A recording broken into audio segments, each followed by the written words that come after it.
टिटलागढ़ सहर फेन खंडा और भुजाली धरिकरी आतंक बीच रास्ता रे हथियार देखिकरी जुआन को धमक और आक्रमण अभियोग आसी।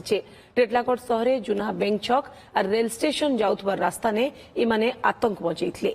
अभियोग हिसाब से गोटे कला रंगर कार आसिकरी किछि जुआन को खंडा और भुजाली देखिकरी धमक देबार संगे आक्रमण करथिले। खबर पाइकरी टिटलागढ़ पुलिस कार के मारलाड़ पासे अटकी करी 3 जन को धरिछे। सेमानकर गाड़ी नु खंडा भुजाली और उनिया हाथ हथियार भेल जबत है।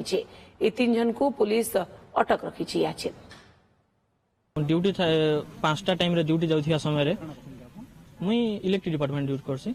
मुई ड्यूटी जाउथिया समय रे गोटे गाड़ी मोरू सामने रू पास कला तो मुझे देखली मते ठेस देबा पई पाखरे थिला तो से गाड़ी जाइना बार पाखरे अटकिला तो मुई ता पाखे जतले जाई पचाली कि आपण मते ठेसी देतांदे केमिति गाड़ी चलो जली पचाला टाइम रे से माने मते मारिबा पई आस्तिले।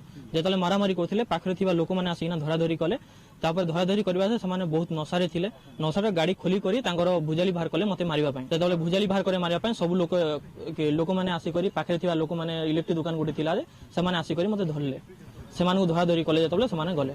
टाटा अल्टो ना कोन गाड़ी गुटे गाड़ी थिला रास्ता रे आसुथली गोटे गाड़ी स्पीड रे आसला पाखे माने एक्सीडेंट कला टाइप रो कला तो काना हला मैं स्लो चलावाली कहला के मते पुनी ओवरटेक करी के अटके के मोर ऊपर हमला कले। बैंक छक रु मसी मंदिर जबा रास्ता मझी रे ताकर से निजे ना तो नहीं जानबा से निजे जेतु रोड़ी रोड़ी कहतले रमेश बस्तिया कहि के तो से ना सुनी छ ताको हाथे पहला हाथे पिटले तापर मारी दम कहि को डिगिरु खुडुतले काना ताकर हथियार काढवा ले छि काढवा ने डिगिरु कारण भरि देन हमें